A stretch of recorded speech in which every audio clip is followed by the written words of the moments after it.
What's going on, my comrades? It's your boy, coach of your Carolina Masquerains, bringing you the Week 3 Team Builder against DTN and the Judging Obstagoons. Big game this week. Both of us are the only 2-0 players last in the league, so whoever wins this, I guess, will be the only undefeated team currently. So, it's gonna be an interesting week. It's gonna be a tough week.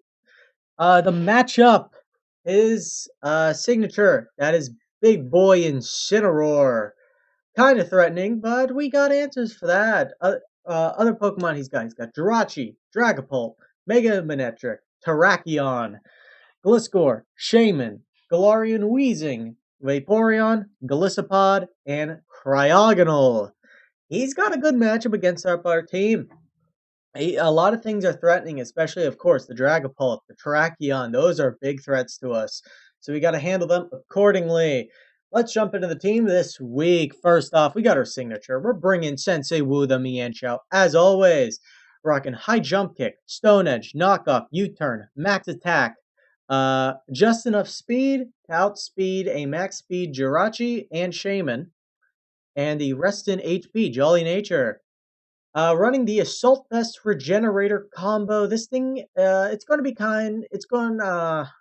we originally wanted Scarf to be on this thing, but due to item clause and a Pokemon you're going to see later, we're running Scarf on something else because it was just more important on that Pokemon rather than this one.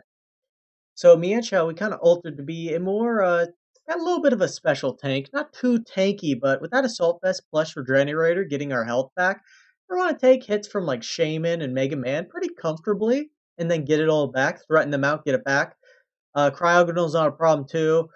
So yeah, Mienshao is going to be kind of it's going to punch holes into things. Its one problem though is Galarian Weezing is a big issue.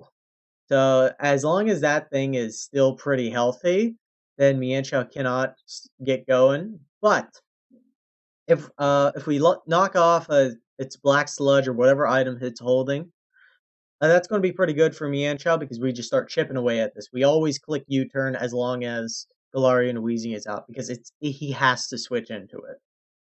Up next, we are bringing off the bench. Jasmine the Latias is coming, rocking Psychic, Ice Beam, T-Wave, and Roost.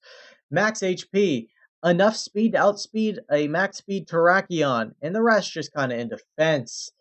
This thing is going to be kind of our Terrakion answer. Now, Terrakion is not a Pokemon that you have an answer for, so you kind of just have to live with it. So, Jasmine's going to be kind of our rudimentary answer. It comes in, it's going to take one Stone Edge, and we threaten it out with a Psychic, and as he probably switches, because he should switch.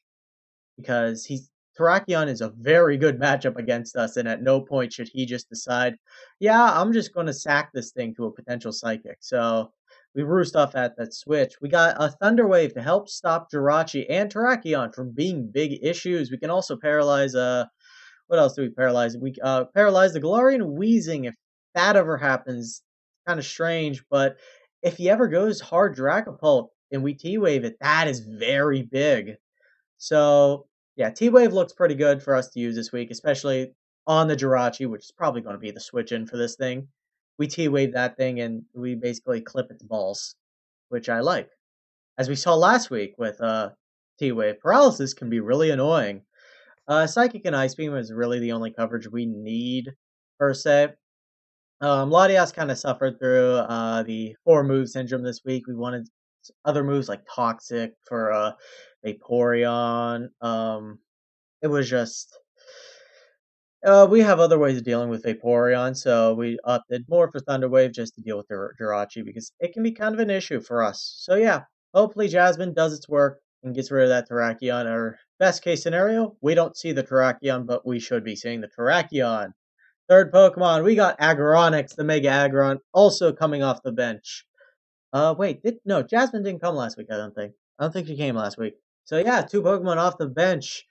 We were running Heavy Slam, Earthquake, Toxic, Stealth Rocks, Max HP, 168 in Special Defense, Careful Nature, and just enough speed to outspeed a Galarian Weezing. So basically, the rundown we had is that out of all the Pokemon he's gonna bring, we think Galarian and Weezing is gonna be his only defogger he brings this week. So we're not expecting Gligar, we're not expecting Cryog. So Galarian and Weezing will be his hazard control, and our hazard setter pressures his hazard setter very much. So running Heavy Slam, Earthquake, Toxic, Stealth Rocks, that's pretty good. This is also going to be another kind of it's going to be our Jirachi answer. It's also going to be our Dragapult answer because it gets rocked with a Heavy Slam. We got a lot of things for Dragapult, so hopefully that thing should not get out of hand this week. We can have Pokemon that come in and flip its nuts basically if we need to. I don't know why I'm obsessed with clipping today, but yeah, we're basically trying to outspeed a Galarian Weezing with little to no speed investment. So hopefully that works out because I don't see him running speed. It wouldn't really make too much sense unless he predicts us trying to speed creep him. But rocks are all good as always, especially when we know Incineroar is coming. If Cryog comes, same with Golisopod, it's going to take damage. Yeah, rocks look pretty good. He doesn't have many resists. Like, I think Terrakion and Jirachi are really his only resisted stealth rock. So it looks pretty good this week. Toxic, Vaporeon, hopefully. If we get Vaporeon Toxic, then he's not a Heal Bell set. That is really good for us because Vaporeon kind of walls us a little bit, as we do not have an amazing grass type or an electric type.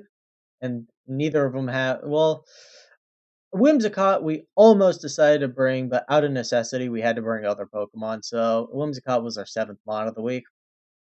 But going up next, we got Jack Edwards coming back this week. We are rocking Poison Jab, Knockoff, Pursuit, and Shadow Sneak. Max HP, max defense, impish nature, the 8 in special defense with the Black Sludge and the Poison Touch ability. This thing is the Dragapult answer. Well, along with Mega Aggron, Pursuit trapping it is going to be really nice. It really can. It's forced to run Culber Berry, so we will not be seeing like Life Orbit or something. Because if he doesn't run Culber Berry, depending on the circumstances, we kill after a Pursuit. We take a hit, and either we take a hit, Pursuit, Shadow Sneaks, or Continued Pursuit, or Knock Off, any of those moves. Or if he switches, we just knock it out straight there. So yeah, Alolan Muck. Yeah, it's it comes in on Dragapult as like a revenge kill, basically. It can come in on the switch in, but we want to be careful with that because it takes the Dragon Darts, but it doesn't take it very comfortably like Aggron does. So we want to be a little wary of that. Up next, we have first Pokemon this week. Well, I don't know what I'm talking about. First appearance this season, Tremaine, the Chandelure, running the Choice Scarf, as mentioned earlier, with Fire Blast, Shadow Ball, Toxic, and Trick. Max special attack, max speed, 4 in special defense, Timid Nature. With the Choice Scarf, this thing outspeeds Dragapult. It outspeeds his entire team, and once you get rid of Vaporeon and or Incineroar, yeah, it looks pretty nice. I mean, we got Toxic on there for the Vaporeon or Incineroar switching because it's going to be one of those two. It probably should be more the Incineroar, but because since it resists both other stabs and we could have Energy Ball for the Vaporeon, but who knows? He might go Vaporeon, and if he does go Vaporeon, that makes Trick very useful. If we get to a point in the game where, yeah, the Scarf is nice, but we can afford to lose it, we can trick the Vaporeon and lock it into one move. And that's really nice. We basically stop it from recovering health, and we can go into something else and deal with it. So that's also really nice. But yeah, Chandelure offensively has a very good matchup once you get past those 2 mods. And those 2 mods should be... Incineroar should be pretty easy to encounter because if he's Assault Vest, he's not Heavy Duty Boots, so he takes 25% from Stealth Rocks. And if he's Heavy Duty Boots, he's not Assault Vest, so he's still going to be taking a good amount from our hits. So yeah... That's his issue with Incineroar. He has to run 2 items. He only gets a choice of 1. So, Chandelure looks like it's mainly going to be our win condition for this week, but who knows? Things could evolve into our favor where Jasmine, Sensei Wu, Abronix, or Jack Edwards looks like a better option. And last but not least, we got Young Swine coming back for week 3, running Ice Cold Crash, Ice Shard, Toxic, and Earthquake. I don't know why I said those 2 back. Max HP, max defense, impish, 8 in special defense, Violite. Thick fat ability also as well. This thing completely stops Mega Man in its tracks. Unless he's like a Magnet Rise Toxic substitute set, it's not a problem for us. And even then, we have Icicle Crash to break the sub. So yeah, Pilo Swine stops that thing dead in its track. We got the Ice Shard, so Dragapult, if it gets low, yeah, we click Ice Shard every single time on it. So yeah. We got EQ if Jirachi wants to try to get cheeky. We always pressure the Gliscor. And we take a hit for if God forbid we take a hit from Terrakion, we can smack back with an Earthquake and then Ice Shard. This thing looks really good this week. There was the idea of running another Stealth Rocker because rocks are very good this week. Like as long as we keep rocks up, stuff like Dragapult gets in pursuit range. We have multiple Pokemon with priority. He's got many Pokemon weak to rocks or stuff like Vaporeon. If we get Toxic up, it's taking rocks damage and taking hit after hit because Sensei Wu's high jump kick, I think it does about half to a defensive Vaporeon. So if he's taking rocks constantly, let's say if his not leftovers get knocked off, that's not looking very good. Yeah, Piloswine, another good matchup this week. So the Pokemon we're expecting to go up against, I'm personally expecting us to see, obviously, Incineroar. It is the signature Dragapult because it's broken. It's way too good to not bring, even though we have a lot of counters. It's still a very good mon, especially with Culverberry. It can pick up kills at will. Jirachi because it gives our team a bit of a problem, especially with its wide move pool and stuff. Could be a Stealth Rockers too. That's what we're thinking in this set. Also got Terrakion because, like I said, this thing offensively smacks our team, so it's an issue. Vaporeon, good wall for him, and Galarian Weezing out of necessity of Mienshao. He could bring Gliscor, but hoping he saw my week 1 team prep and saw my heat I had for Gligar, and he thinks twice about bringing Gliscor as his mean check over Galarian Weezing. And he should bring Galarian Weezing. There's no way we can really pressure it back unless we were a weird special set. Mega Man was also thrown around as the 7th Mon, but I just think with Pylo and the combination of Pylo and Latias, it really stops that thing dead in its tracks, whatever it wants to do. Like, if it's that Magnet Rice set, we deal with it with Latias.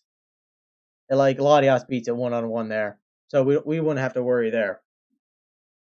Shaman was also thrown around a little bit, but these are the 6 Mons that really give my team the most problems.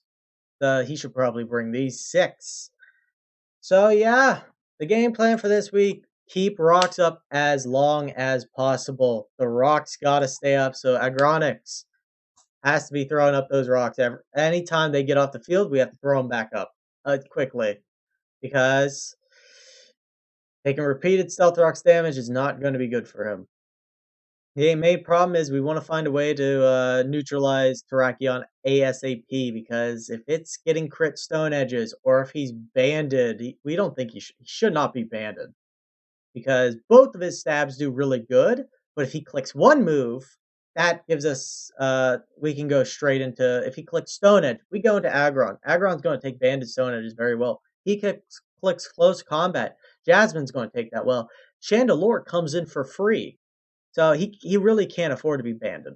So we're not expecting him to beat that, but Life Orb is a very big possibility. The Life Orb plus Stealth Rocks, that's really going to wear down on Tarak, and we have priority. So hopefully we deal with it right then and there. And yeah, that is the team for this week, week 3. Hopefully the Masquerains can go up by 3 games and take the lead in the league. So that would be really nice. That would be nice to see after having a bit of a struggle week 2. Bouncing back would be really nice. So I would like to thank you all for watching. But above all else, stay cute out there, my comrades.